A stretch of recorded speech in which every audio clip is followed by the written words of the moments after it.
Man, I was watching Transformers 1 like 2, 3 months ago maybe, and this popped up into my mind. I mean, frankly, this has been on my mind for the last, 2 years since we knew about the cast of this movie and we knew about some of the plot and everything like that.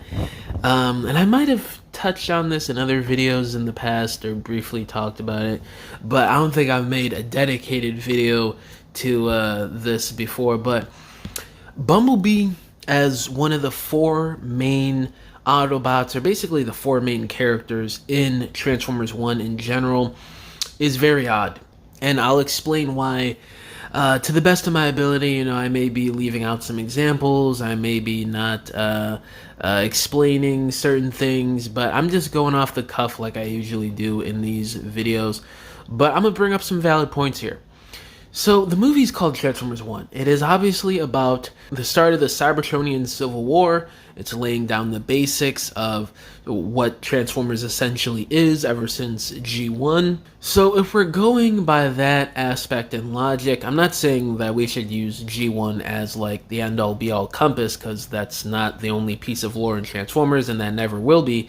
But I'm saying that if we're using the start of the Great War as the jumping point for this movie, why is Bumblebee, who is depicted as a young kid, the scout, somebody who is extremely new to the team, and just a young guy in general, somebody who hasn't really seen a lot of action?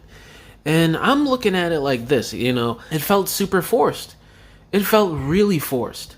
Bumblebee in Transformers 1 wasn't a bad character. I think he was probably one of the weakest out of the main characters in the movie.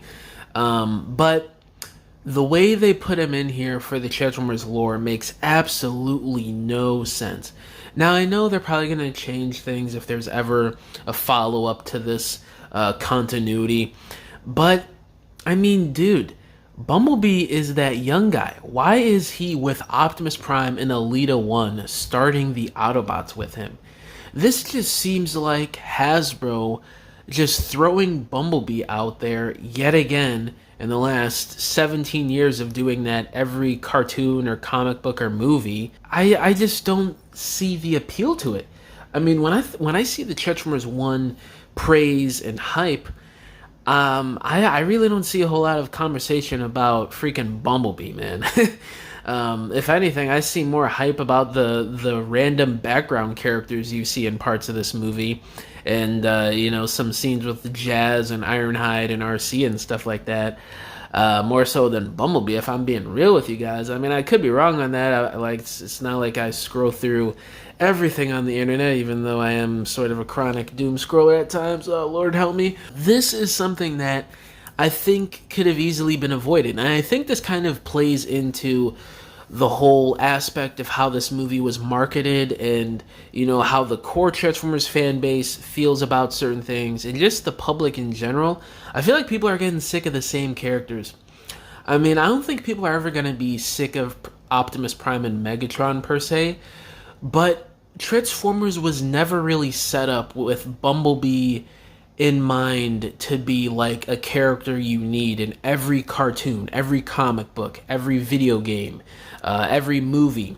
He was never really that sort of character. It was kind of like a luck of the draw. It was basically just dumb luck that he really hit off in the 2007 movie. Because, they picked him for the cast because, they wanted one of the scouts, the smaller dudes, and who was the most popular at the time? Bumblebee from G1. They wanted to emulate that sort of popularity and nostalgia.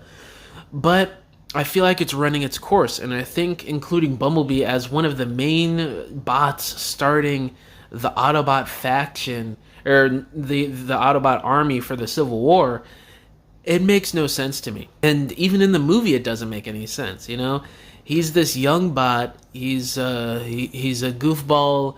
I just don't see why this character needed to be in the main four, and now he's depicted as some like legendary character onward. If they probably do more to this continuity with Transformers 1 or Transformers 2 or something.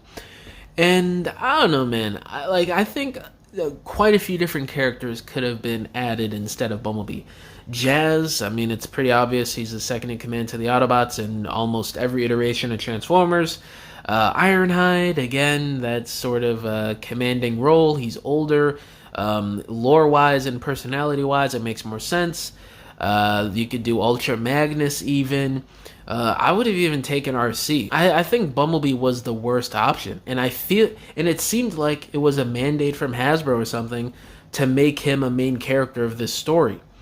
And as with new Transformers fans getting in from Transformers 1 and learning the lore of Transformers from this movie, I feel like a lot of these people that praise Transformers 1 and are first time fans from this movie, they don't understand how weird it is to see Bumblebee be at the starting team of the Civil War. It's kind of weird if you really look at the history of Transformers as a whole and not just Transformers 1. And if you look at Transformers 1 as a whole, it's weird because he really can be taken out of the story and plucked in with another character that frankly makes more sense to be one of the starting members of the Autobot army, like Jazz. And yeah, I mean, he just doesn't really need to be there.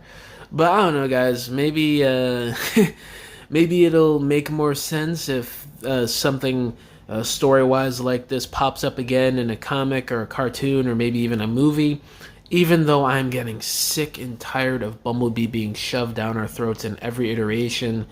Because, again, he was not really meant to be that kind of character. He was a young bot, a scout. He's got Spike, and just going by G1 and mashing everything together, Sam and all that stuff.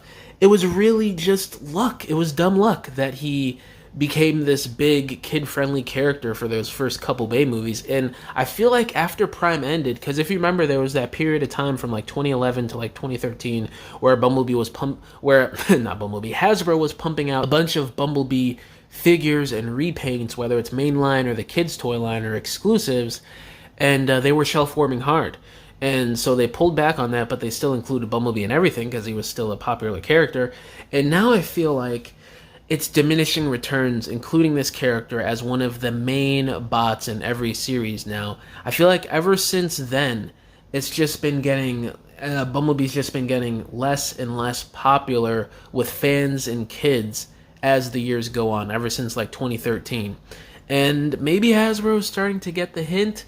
It feels like Bumblebee is starting to take a bit of a backseat. We saw that in Earthspark a little. We saw it in the recent Rise of the Beast movie a little bit. I think we're kind of seeing that with Cyberworld, but not really. I haven't seen all of Cyberworld, but it's not like he's like the main focus, even though he still is a main character. So it's really a give and take, it feels like. But either way, guys, I think Bumblebee is way overused in this movie in terms of a starting point for Transformers lore. There's so many other characters you could have given the spotlight to that really deserve it and really need that recognition in the modern era that haven't been in any new media in 10, 15, or 30 years even, some of these characters. But yeah, guys, let me know down below. How do y'all feel about Bumblebee being the main starting characters in the Autobot Decepticon Civil War? And yeah, guys, thank you for watching this video. Catch y'all in the next one. Bye.